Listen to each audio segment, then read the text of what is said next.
Hi friends, പരിസ്ഥിതി ദിനവുമായി ബന്ധപ്പെട്ട് LP UP കൂട്ടുകാർക്ക് ക്വിസ് മത്സരങ്ങളിൽ ചോദിക്കാവുന്ന പ്രധാനപ്പെട്ട ചോദ്യങ്ങളാണ് ഇന്ന് നമ്മൾ നോക്കുന്നത്. കൂട്ടുകാർക്ക് നമ്മുടെ വീഡിയോ ഇഷ്ടമായ വീഡിയോ ഒന്ന് ലൈക്ക് ചെയ്ത് ചാനൽ സബ്സ്ക്രൈബ് ചെയ്യുക. വീഡിയോ കണ്ടിട്ട് എത്ര മാർക്കാണ് കൂട്ടുകാർക്ക് കിട്ടിയതെന്ന് കമൻറ്റ് ചെയ്ത് അറിയിക്കുക. അപ്പോൾ നമുക്ക് ക്വസ്റ്റ്യൻസ് നോക്കാം. ധവള വിപ്ലവത്തിൻ്റെ പിതാവ് വർഗീസ് കുര്യൻ. കേരളത്തിൻ്റെ ജൈവ ജില്ല കാസർഗോഡ്. വനഭൂമി കൂടുതലുള്ള കേരളത്തിലെ ജില്ല ഇടുക്കി. കൊല്ലം ജില്ലയിലെ ഏക വന്യജീവി സങ്കേതം ചെന്തുരുണി.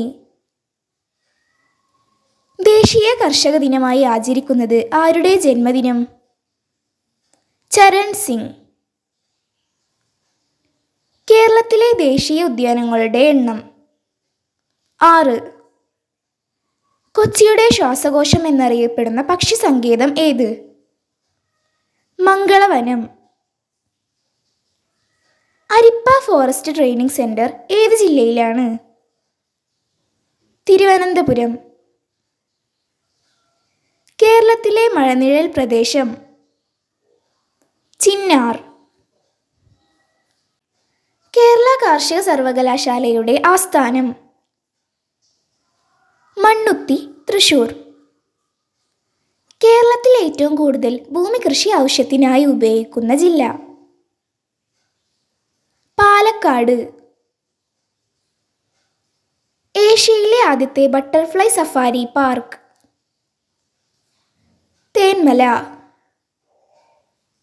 2019 യുനെസ്കോയുടെ ലോക പൈതൃക പട്ടികയിൽ ഇടം പിടിച്ച ഇന്ത്യയിലെ പർവ്വതനിരകൾ പശ്ചിമഘട്ടം. സംസ്ഥാന വിദ്യാഭ്യാസ വകുപ്പും വനം വകുപ്പും സംയുക്തമായി സംഘടിപ്പിക്കുന്ന വനവൽക്കരണ പരിപാടി ഏത്?